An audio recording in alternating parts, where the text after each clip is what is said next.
지혜를 구하는 성도 13번째 시간입니다. 여러분, 우리가 그동안 전도서 딱 헤멜이라고 하는 헛되다라고 하는 것을 우리는 두 가지 의미, 하나는 수증기와 같다, 하나는 안개와 같다. 무엇이요? 이 땅에 살아가는 우리의 삶에 모든 것이 한 축에서는 수증기같이, 그래서 집사님 뭘 잡으려고 하는데 수증기는 어떻게 다 날아가 버려. 또 안개와 같다는 의미는 보이고 내 눈앞에 뭔가 잡은 것 같은데 여전히 보이지 않는 안개와 같다. 그래서 솔로몬은 모든 것을 다 누리고는 마지막 전도서에 이렇게 얘기하죠. 해 아래 모든 것이 헛되고 헛되며 헛되니 헛되도다. 그래서 여러분, 이 전도서는 결국 다 헛되기 때문에 그냥 세상 그러려니 하고 살라 그런 의미가 아니라 오히려 해 위에 세상이 있음을 우리가 알고 살아가라는 의미가 있다고 말씀드렸어요. 전도서는 그동안 우리에게 정말 인생의 허무함을 얘기했다면 오늘 7장부터는 이 세상을 살아가면서 어떻게 인간관계를 하고 어떻게 경영을 하고 어떻게 우리가 살아가는 게 더 지혜 있는 삶인지 마치 잠언서와 같은 이야기를 늘어놓습니다. 그래서 여러분은 오늘 1절, 2절 한번 볼까요? 좋은 이름이 좋은 기름보다 낫고, 좋은 이름이 뭐죠? 명예죠. 그 존재 자체인데 좋은 기름이라는 것은 재물을 의미합니다. 그러니까 내가 죽을 때에 내 이름이라고 하는 이재학이라고 하는, 그래서 죽을 때 호랑이가 가죽을 남기듯 우리는 이름을 남기게 되는데 그 이름이 곳간에 많이 쌓아놓은 재물보다 낫다라고 하는 의미예요. 많은 분들이 아파서 눈을 감고 떠날 때면 다 이 고백합니다. 목사님, 평생 내가 열심히 돈 번 것 외에는 내가 한 게 없는데 써보지도 못하고 이렇게 가는 것 보면 참 세상 사는 게 그런 것 같아요 라고. 그래서 제가 1년에 54명 장례식 집례하는데 한결같이 제 손을 붙들고 그렇게 이야기하시더라고요. 그래서 여러분, 내가 어떤 존재로 어떤 이름으로 기억되고 남는가가 중요하지 재물을 많이 놓는 그것은 아무것도 아니라는 것을 1절이 말씀하고 있어요. 그런가 하면 죽는 날이 출생하는 날보다 낫다. 우리가 생각할 때는 지금 반대로 자꾸 얘기하고 있어요. 아니, 출생하는 날이 내 인생의 앞이 창창하기 때문에 더 낫지. 왜 죽는 날이 낫다고 오늘 이야기할까? 그런가 하면 여러분, 지혜자의 어리석음, 지혜자의 우리가 그 어리석음을 듣는 그것이 더 낫다고 2절에는 하는데 그 전에 뭐라고 얘기하냐면 초상집에 가는 것이 잔치집에 가는 것보다 낫다는 거예요. 사람의 끝이 다 이와 같기 때문에 살아있는 우리는 무엇을 기억해야 되냐면 바로 이것을 그 마음에 둘째. 그게 뭐예요? 첫 번째, 이름이 재물, 명예, 재물보다 낫다라고 하는 거 한 가지. 그 다음에 두 번째는 죽는 날이 출생하는 것보다 낫다. 세 번째는 잔치집 가는 것보다 장례식장에 가는 게 더 낫다. 이것을 우리 마음에 늘 둘지니라 그렇게 이야기합니다. 여러분, 이 이름은 존재 자체인데 어느 날 우리의 삶을 정리하고 떠날 때 재물을 남기는 삶이 아니라 저는 우리 집사님이 어떤 믿음의 사람이었는지 그 존재 자체를 남기길 원합니다. 수요일날 제가 운전대를 잡고 한참 울었어요. 왜 울었냐면 우리 김영자 집사님이 아들이 돌아온다고 그렇게 좋아하세요. 그 아들은 저보다도 위니까 50대 중반 이상 됐는데 그래서 그렇게 좋으세요? 라고 했더니 부모는 평생 자식을 기다리는 거예요 하는데 제가 운전대 잡고 그냥 눈물이 속으로 났어요. 그래, 나도 저녁 기도회 하고 시골집에 가면 아들 올 때 기다리고 처마에 외등 불 켜놓고 그냥 만둣국 한 그릇이라도 끓여주고 주무시려고 12시까지 기다리셨는데 하는 그 생각이 딱 나옵니다. 여러분, 죽으면 아무 소용이 없는 거야. 그래서 우리가 어떤 존재로 남고 살아가는지를 전도서는 무엇을 위해서 살아가야 되는지를 우리에게 계속적으로 가르쳐줘요. 그러면 여러분께 질문 드리겠습니다. 왜 장례식장 가는 것이 잔치집 가는 것보다 낫다고 이야기할까라는 거예요. 여러분, 장례식장에 가면 어때요? 나도 언젠가는 내 인생에 죽음이 오겠지 하며 우리는 돌아오게 돼요. 죽음을 기억하는 것보다 더 알차게 우리 인생을 하루를 살 수 있는 방법은 없어요. 여러분, 오늘 내 앞에 죽음이 찾아왔다면 우리는 다투고 시기할 일도, 어떤 일에 대해서 지나치게 열심히 살 것도 아니고 오늘 있는 이것만으로도 만족하며 살아가는 그 삶을 택해서 살 거예요. 그래서 오늘 죽음을 생각하면 하나님 앞에 가장 겸손한 삶을 선택하게 되는데, 제가 장례식을 치르다 결국은 어떻게 해요? 땅에서도 하늘을 품고 사는 하늘 땅 교회라는 종말론적인 이름.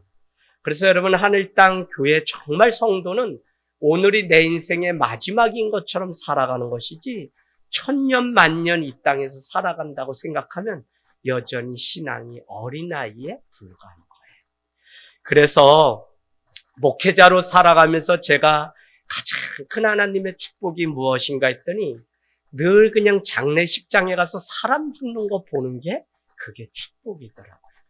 그나마 목회자가 나이의 연수함과 상관없이 여기까지 잘하고 여기까지 앞에 선 리더가 될 수 있는 것은 겸손하고 까불지 않아야 되는데, 그 밑천은 어디에 있냐면 누군가의 장례식장에 갔다 오면 삶이 그렇게 고귀하고, 오늘 내게 주어진 일이 아무리 어려운 일들이 내 앞에 있다고 해도 오늘 살만한 세상같이 여겨지는, 또 내 삶의 하루에 모든 일이 다 보람되게 보이는 것을 보면 오늘 장례식장 가는 것이 잔치집에 가서 기쁜 그곳에 가는 것보다 더 낫다라는 의미를 우리는 되새겨 보아야 돼요.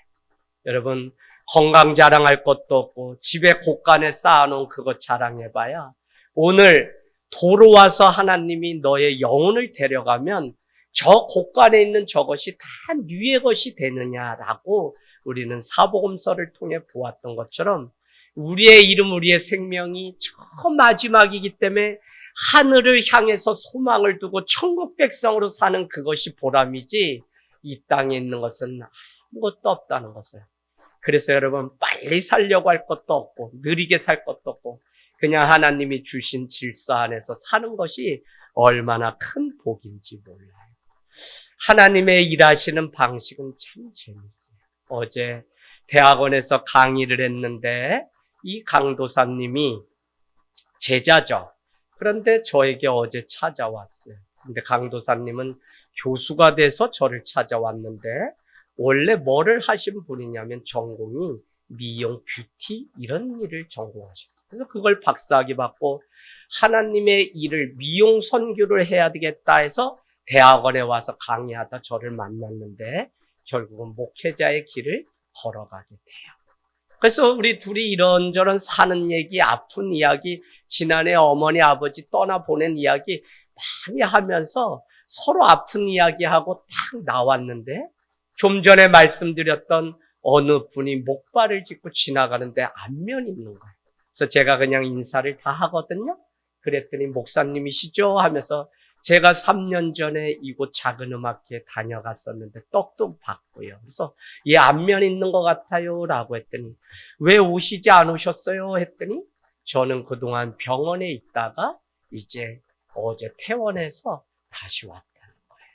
그래서 무슨 일이 있으셨어요? 했더니 음악회를 이렇게 하고선 그 어간에 이분이 버스랑 충돌을 하면서 다리가 그냥 잘라져가지고 의족을 끼고 쇠를 끼고서 이거를 왔어요. 전도사님하고 제 인생 가운데 아무리 어려운 일이 있어도 하나님은 그 쇠가 박힌 다리 의족을 보는 순간 나는 모든 걸 가졌구나 하며 거기에서 오는 하나님의 치유가 있더라고요. 그래서 제가 그분을 손을 잡고 이번 달에 음악회 하는데 다시 오실 거죠? 했더니 예, 오세요. 근데 어떻게 얼굴이 이렇게 밝으세요? 했더니 2년 6개월 만에 퇴원해서 나왔는데 오산에 있는 오케스트라 단원인데 곧 있을 정기 연주회 20주년을 하냐고 소리울에서 연습하는데 본인이 색스폰인가 담당인데 연습을 가신다면서 버스에서 내려서 이 목발을 짚고 올라가신 거예요. 얼마나 보내놓고 마음이 그 뒤를 밟고 가는 것조차도 부끄러워서 그냥 이렇게 쭉 한 바퀴 돌면서 그래서 이렇게 식당에 갔어요. 여러분, 하나님의 일하시는 방식은 오늘 아무리 힘들고 어려워도 장례식장에 가면 그래도 산자를 얼마나 이것이 축복이고 하나님의 은혜인지를 하나님이 우리를 만났어요.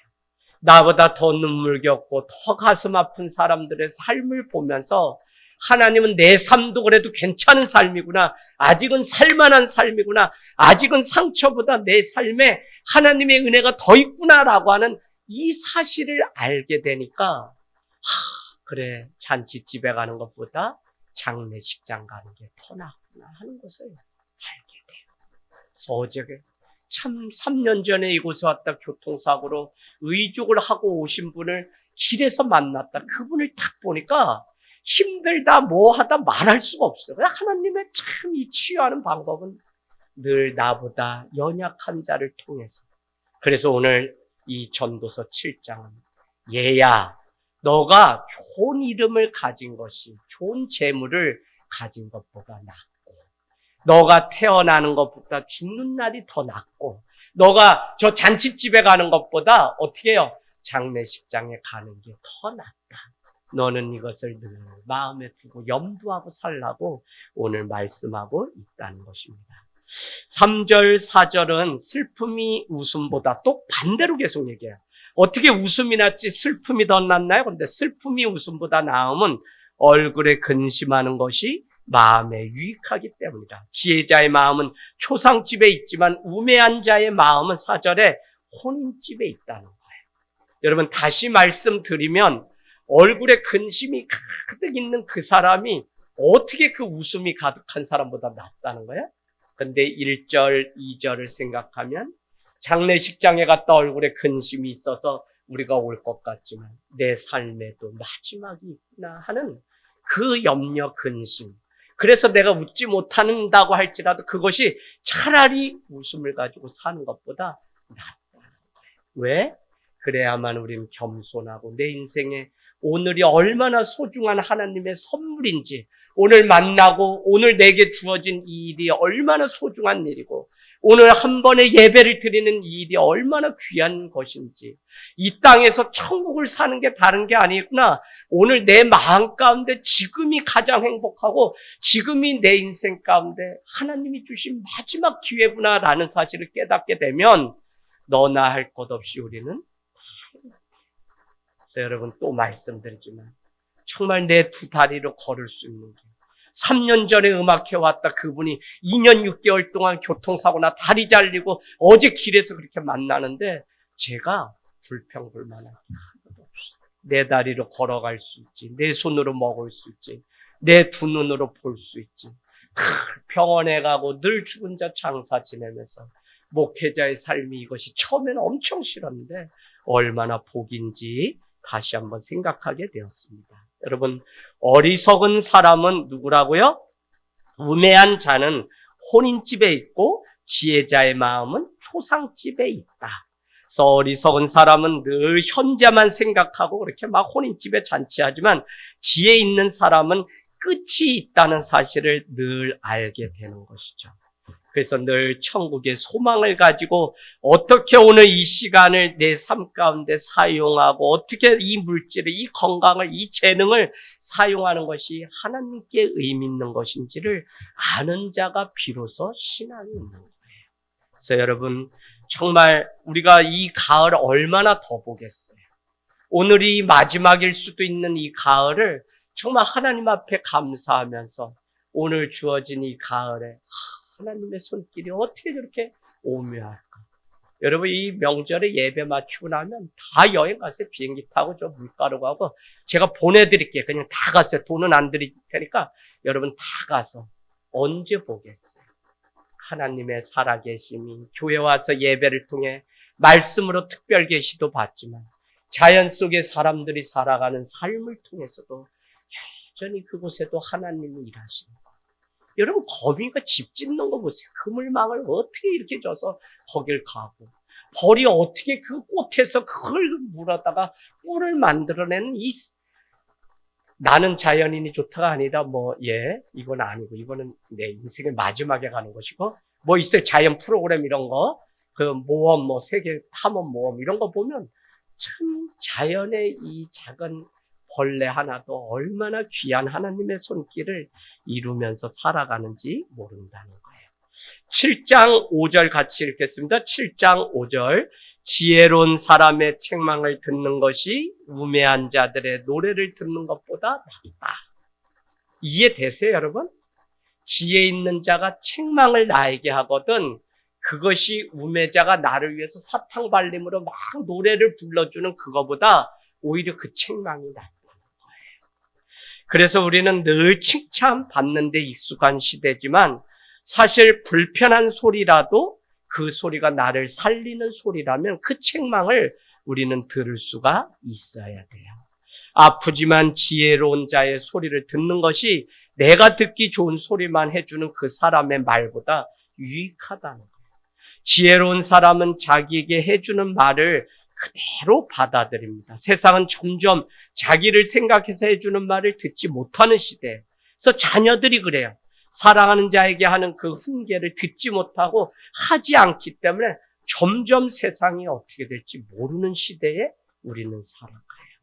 여러분 심지어는 하나님의 말씀을 듣지 못했죠. 그래서 그 많은 사람들이 예수를 십자가에 못 박은 것을 보면 세상은 점점 죄가 간영하고 악하다는 것이 자신을 위해서 해주는 말도 듣지 못하는 시대가 도래했어요.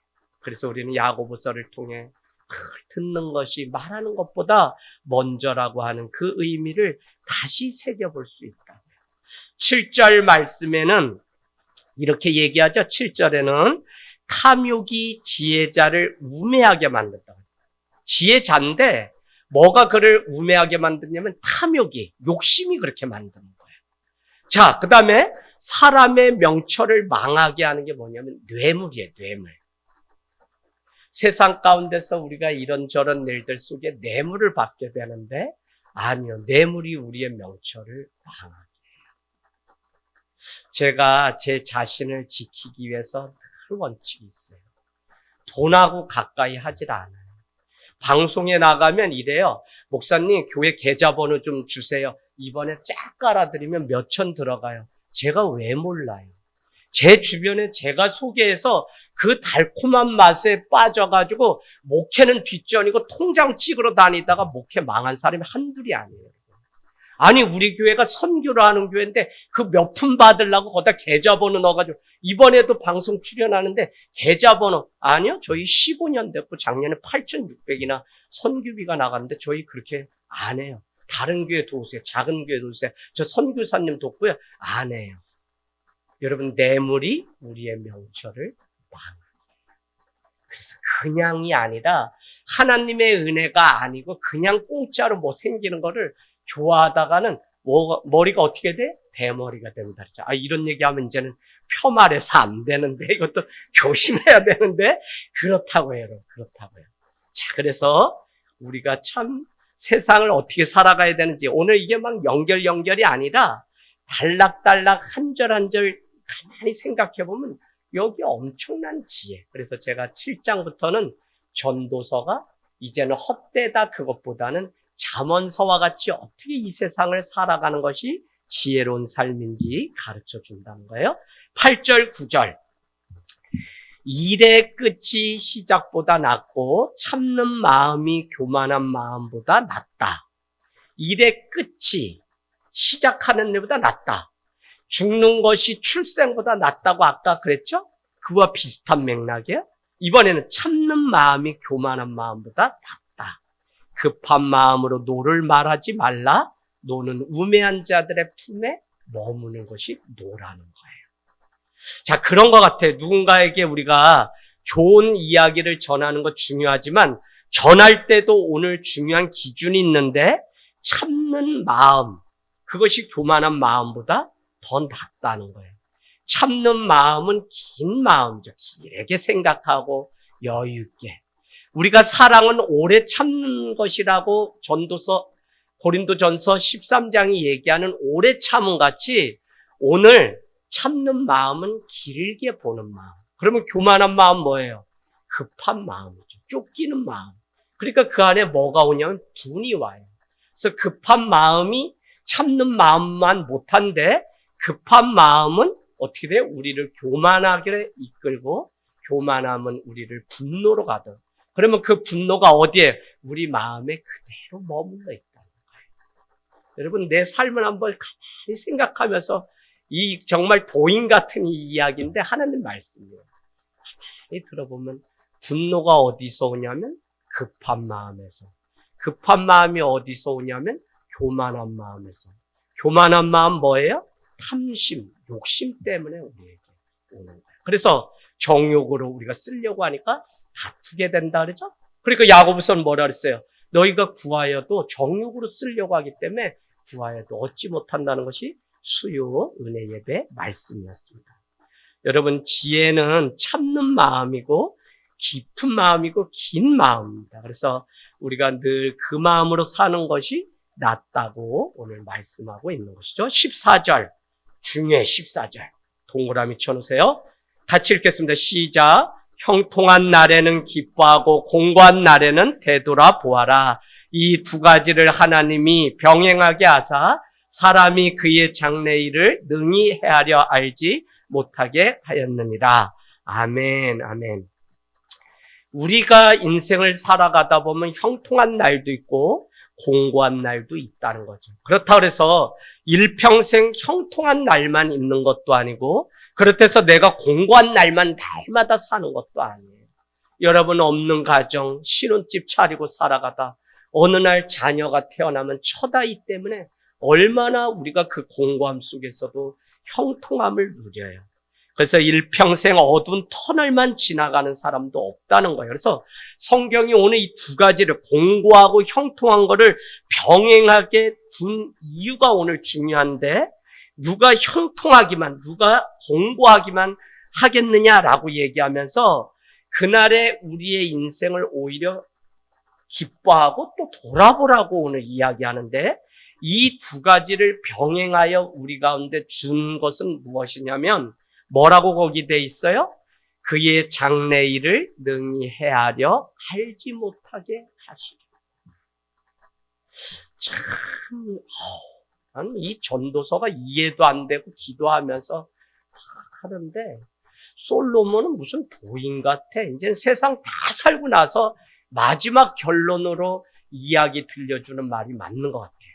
인생 살다 보면 공고한 날, 또 어디에 형통한 날인데 형통한 날에 기뻐하고 공고한 날에 인생을 돌아봐야 되는데 이 두 가지를 병행해서 나란히 두게 하신 어느 인생이든지 그렇게 둔 이유가 있는데 그 이유는 너의 장래일을 알지 못하게 하려고. 다시 말씀드리면 내 인생의 앞에 공고한 날이 올지 형통한 날이 올지 알지 못하게 하시려고 우리에게 그렇게 했다는 거예요.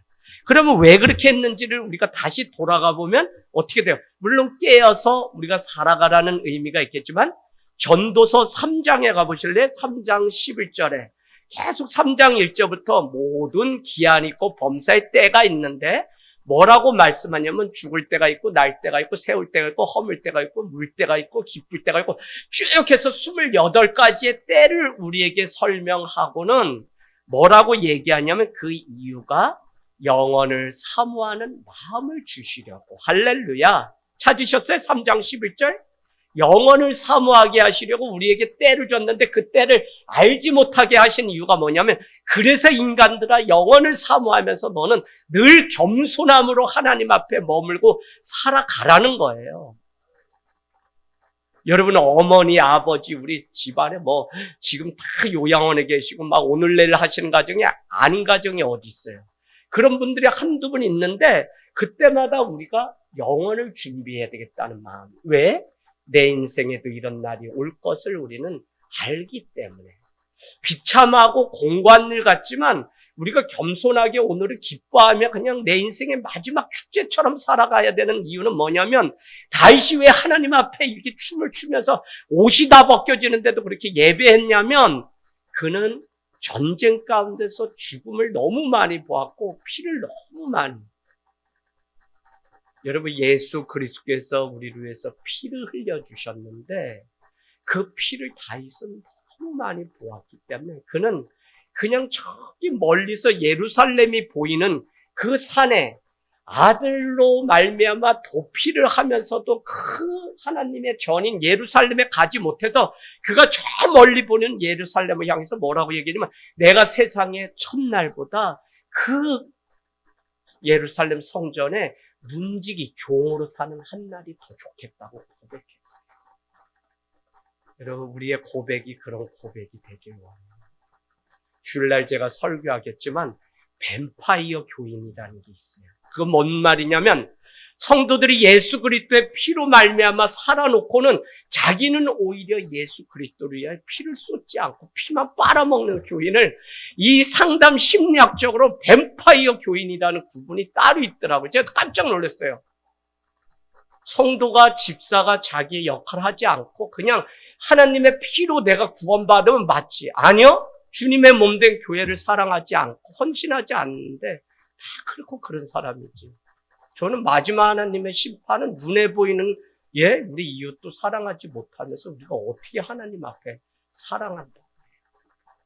그러니까 그런 용어를 제가 책 읽다가 오늘 깜짝해서 요거는 우리 성도님들한테 종교 아니에요? 두려움 주려고 그러는 거 아니에요? 요거 좀 설명을 잘해봐야 되겠다. 그래서 교인 세 종류가 있다. 무리, 팬, 그 다음에 뭐 이렇게 해가지고 제자, 그 다음에 뱀파이어 교인이 일어났는데 그게 마음에 얼마나 자기는 예수의 피를 받아놓고 자기는 피를 안 흘리는 거를 그렇게 얘기해요.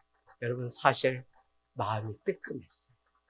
목회자, 교회를 세워서 가는데 정말 서로 손에 손을 얹고 살아가는 오늘 안지연 청년하고 한참 울더라고요. 지연아, 너 하늘 땅교회 첫 장로 된다 그랬더니 어떻게 된 거니? 군대 갔다 왔더니 네가 그러니 승준이 놈도 다 하고 이놈의 새끼들 다 군대에서 니는 신앙생활도 안 했지. 승준이는 오늘 목사님 저 군대에서 날라리였어요. 돈 있죠 뭐 있죠 맨날 뭐 카드만 긁으면 먹을 거 나오고요.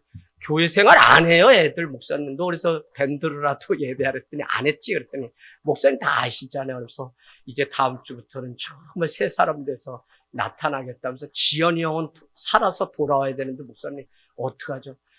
승준아, 지연이 형은 냅두고 네 걱정이나 좀 해. 니는 나온 지도 얼마 안 됐는데 세상이 그렇게 커 보이냐 이놈아. 그랬더니 목사님 저 정신 차리고 지연이랑 목사님 빨리 서울세관 청산하고 내려가고 싶어요.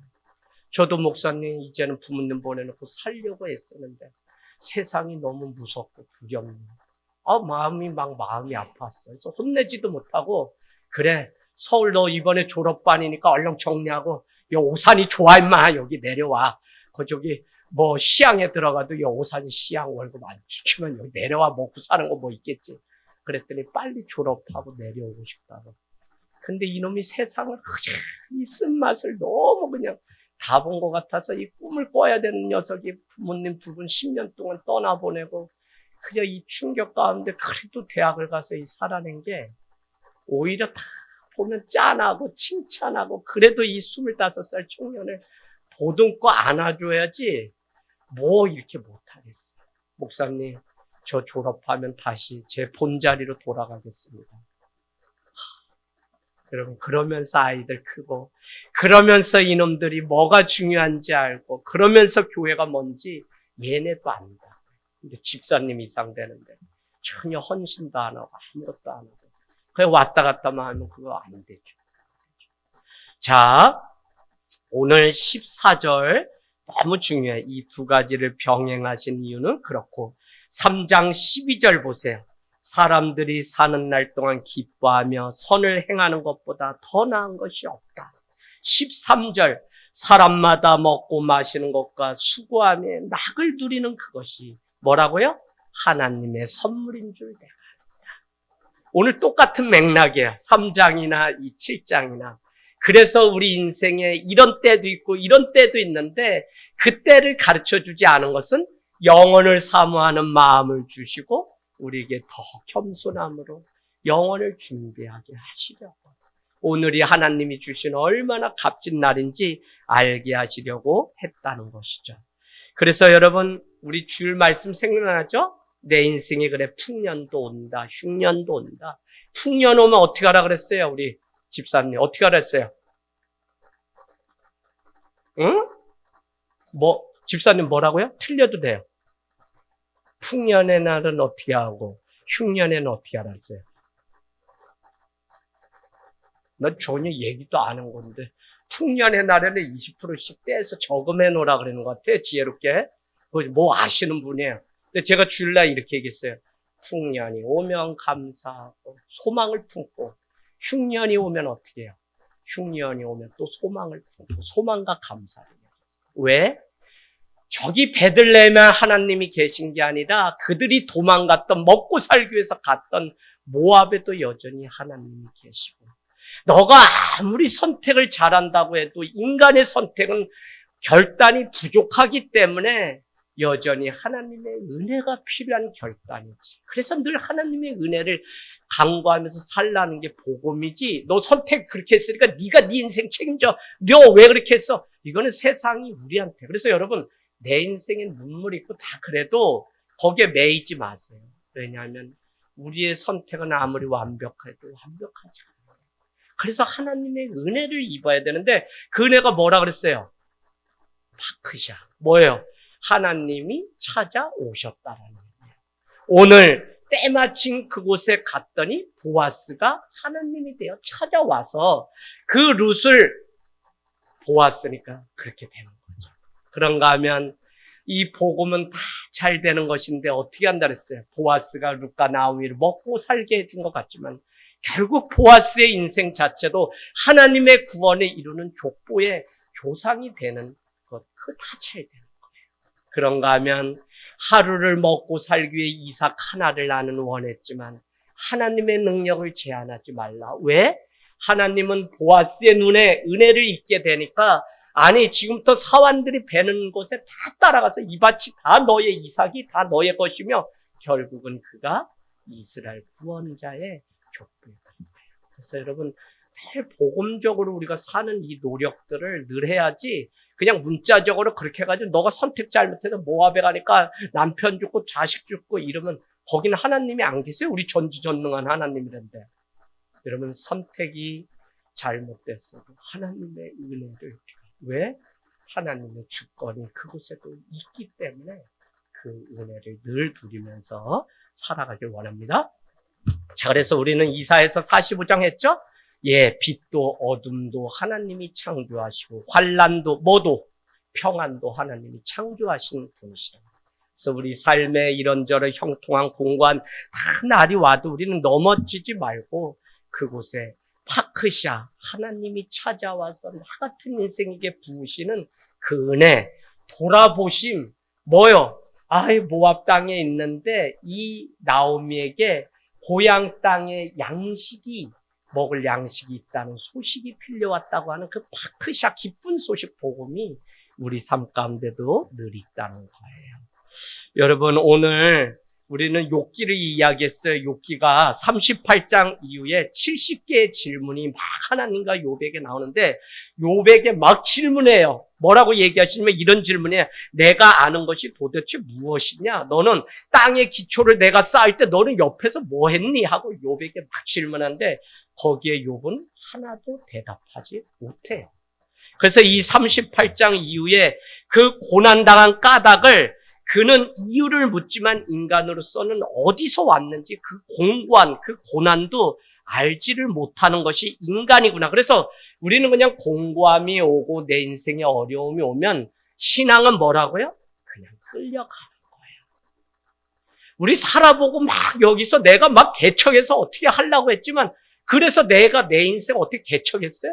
지금 보면 하나님 나 죽었어요. 나 잡아가세요. 그리고 다 맡겼더니 하나님이 끌고 가서 여기에 오늘 우리가 있는 거지. 어려움이 오고 공고가 올수록 어떻게 하라고요? 내 인생을 뒤돌아보라고요. 그럼 내가 어떻게 살아가야 될지 하나님이 가르쳐주세요. 세상은 안 그렇지. 지금 막 사람 찾아가서 돈 빌려오고 뭐 대출하고 뭐 어떻게 막 사람 만나가지고 나 좀 도와달라 막 이래야 되지. 그런데 아니요. 오히려 하나님 앞으로 돌아와서 하나님 내 인생 어떻게 해야 됩니까? 묻는 게 싫어요. 자녀들 가르칠 거 많지 않아요. 저도 우리 자녀들 다 여러분하고 똑같지. 그냥 이것만 얘기하는 거예요. 지가 깨닫고 아는 거는 이제 자기네 몫이고 그래도 뭐는 분명히 알려주냐면 하나님이 너 인생의 주권자이기 때문에 너가 힘들고 어렵고 지금 부모님 등이 있죠. 그러나 너가 이 부모도 없을 때는 정말 하나님 의지하면서 더 살아야 된다고 얘기를 하고 있어요.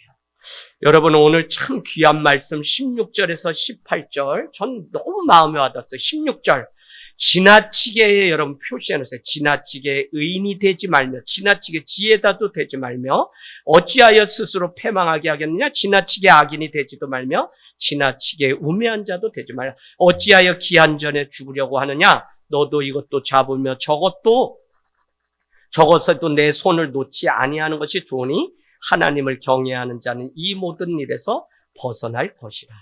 우리가 살아가면서 문제는 어디 있냐면 지나침에 있어요. 지나침. 지나치게 의인이 되려고도 하지 말라고요. 어떤 사람들 병적으로 자기가 깨끗한 거 막 드러내려고 너무 그랬다가 거기에 자기가 발목 잡히는 일이 많아요. 여러분 아니? 성경에는 아브람도 모세도 다 뭐라 그랬다고요? 죄인이라고. 깨끗한 사람 한 사람도 없다고. 경익수 집사님 할렐루야. 깨끗한 사람 한 사람도 없다고. 할렐루야. 네. 없어. 성경이 무슨 뭐 아브람 믿음의 조상이다. 누가 집념의 사람 야곱이다. 꿈의 사람 요셉이다. 뭐 참는 인내의 사람 이삭이다. 아무리 많은 설명을 해도 그도 죄인이라는 사실을 가르쳐주고 그래서 예수 그리스도가 오셔야 됐다는 것을 신구약이 가르쳐주는 거지 의인은 없어요. 그런데 우리는 이 사실을 인정하지 않으면 교회 안에도 다툼 생기는 이유가 뭐냐면 우리는 죄인들의 공동체인데 우리가 씨름하고 날마다 훈련받는 게 뭐냐면 말씀으로 거룩해지는 경건의 훈련을 통해 우리가 의인되어 가는 거지 우리는 선천적으로 죄인이라고요. 그래서 여기도 실수 있고 여기도 문제고 다 그러지. 그러니까 어떻게 돼요? 정죄하는 게 아니라 서로 보듬고 사랑해서 서로 세워줘. 그래서 우리 집사님이 연약하다 그러면 내가 더 기도 안 해서 그렇지. 우리 권사님이 죄를 졌다. 그거 보면 남한테 옮기는 게 아니라 내가 더 사랑하지 않아서 권사님. 이게 우리의 지체되고 한 교회를 이루어가시는 하나님의 방식이지 교회가 뭔지를 모르면 그냥 교회를 마치 좋은 일 하러 다니는 곳, 교회를 마치 그냥 선행을 하러 다니는 것. 아니요. 그게 아니라 교회는 구원의 일들을 하기 위해서 같이 혼자 그리스도인이 될 수 없어요. 같이 함께 그리스도인이 되어가는 법을 배우는 것입니다. 그러니까 교회는 여러분 함께 기도하고 함께 만들어가야 돼요. 오늘 지나치게 의인도 되지 말고 지나치게 지혜자도 되지 말고 왜 죽으려고 하느냐고 오히려 얘기해요. 전도서는 되지 말라고 하는데 거기다 여러분 이렇게 써놓으세요. 한자로 과유불급. 지나친 게 뭐라는 거예요? 부족함만 못하다는 게 과유불급이라는 게. 차라리 부족한 게 낫지 너무 지나치면 아까 우리 연습 뭐 한 건데요? 지나치게 너무 관심 갖고 사랑 가지면 성도가 도망간다니까 여러분. 아까 집사님 뭐 했냐면 성도들 오면 인사하는 거 연습했어. 근데 우리 성도들끼리는 어서 오세요 집사님 내일에 안 하고 근데 새 성도가 오면 한두 사람만 안녕하세요 인사해야지. 다 커피 마실래요? 주스 마실래요? 뭐 이거 맛있어요? 다 10명 어디 사세요? 집이 어디에? 자식 몇 명이에요? 첫날 그러면 이분이 대답하다 지쳐가지고 안 와. 그러니까 사랑도 너무 지나치면 이게 그래서 우리 초창기에 많이 놓쳤다니까. 나 사랑 많지, 집사람 사람 많지. 그래서 다른 교회 집회 갈 때는 우리 교회 다 왔다 간 사람이야. 그러면서 뭐라고 얘기했냐면 목사님, 사모님, 교인들이 얼마나 친절한지 무서워서 여기 교회 등록했다고. 그런데 얼마나 그렇구나. 진짜 우리가 그때는 무조건 잘해주고 다 주면 좋은 줄 알고 막 그랬는데 여러분 그렇게 했더니 교인 한 명도 안 써. 먹을 때 라면 먹고 얼마나 뒤돌아보지도 않고 도망가는데 안 돼. 정말 주님의 말씀 가운데 우리가 세우는 게 그렇더라고요. 자, 늘 교회도 그렇고 세상도 그렇고 관 것이 문제예요. 그래서 지혜자도 의인도 되려고 너무 애쓰지 말라. 그 말은 균형 있는 신앙이 되라는 건데, 그럼 이것도 아니고 이것도 아니고 양다리를 거쳐서 살라 그 얘기냐? 그게 아니라 양극단을 선택하면서 살지 말라는 거예요. 문제는 이거 아니면 이거다. 이게 문제가 돼요. 저 사람 죄인 아니면 의인이다. 이게 이렇게 딱 나는 거. 여러분 사회도 그렇고 우리가 살아가는 방식도 그게 아니라 오늘 급한 마음이 아니라 긴 마음, 참는 마음 가지고 좀 보는 게 더 낫다고 지혜 있다 그랬죠? 그런 눈으로 영혼을 바라보고 뭐 해야지 오늘 그냥 한 가지 사건 가지고 믿음 있다 없다 막 이러면 여러분 누가 남겠어요? 저도 안 남지. 저도 허물투성이고 오늘 생긴 대로 그냥 산다고 여기 서서 이렇게 설교하는데 여러분이 저한테 뭐라고 안 하잖아요.